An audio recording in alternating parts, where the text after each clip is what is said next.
বন্ধুরা, তোমাদের কাছে চলে এসেছি আমি আবারও।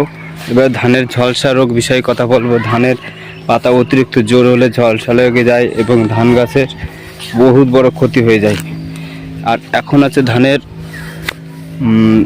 ডাব ডাব ভাব বা থোর এসে গেছে। এখন ধান গাছে যদি এখন ঝলসা লেগে নষ্ট হয়ে যায় তাহলে বিশাল বড় ক্ষতি হয়ে যাবে। তাই বন্ধুরা, ধানে ঝলসা লাগার আগে বা যাতে এই ওষুধটা দেওয়া সেই হিসাব করে বলছি। আর ধানে এখন দেখতে পাচ্ছি যে সকল ডাব ডাব ভাব এসে গেছে প্রতিটা গাছে, দেখতে পাচ্ছ।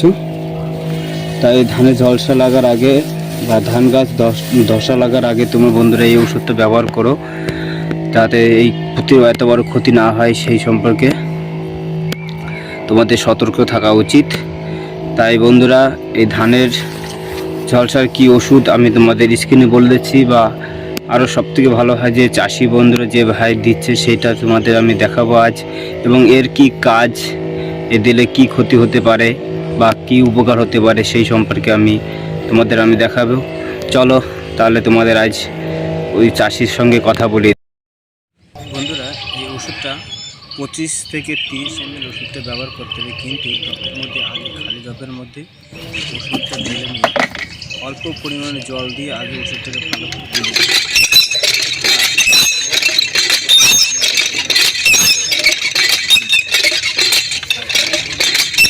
এর দাম কত নিয়েছিল?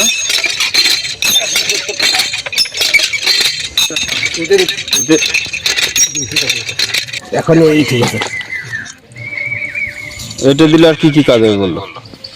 শুধু ধসা পচা পচা, তারপরে তোর বললো যে দানা পুষ্ট হবে, ভালো হবে।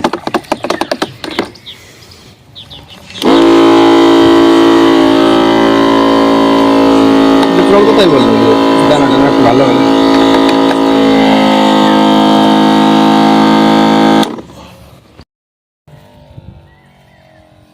এই বন্ধুরা, এই ওষুধটা দেওয়ার নিয়ম সকাল 10টা থেকে 11টার মধ্যে দিতে হবে এবং সারিবদ্ধভাবে এই ওষুধটা দিতে হবে, যাতে একটু যেন বাদ না পড়ে কোনো জায়গা। সব জায়গাতে ধান গাছ থোর বেরিয়ে গেছে তো।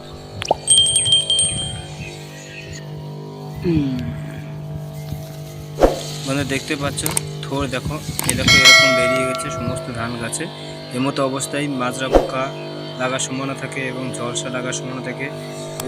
এই ওষুধটা তুমি ঠিক দিয়ে রাখবে। তাহলে বন্ধুরা, তোমরা শুনতে পারলে আমাদের চাষি ভাইয়ের মুখের কথা, এবং এই ওষুধটা দিলে কি কাজ করে, ধানের পুষ্ট হবে, ধানের বাল বড় বড় হবে এবং ধানরা যাতে চিটে না হয় সেই দিকে লক্ষ্য রেখে এই ওষুধটা ব্যবহার করা হয়েছে।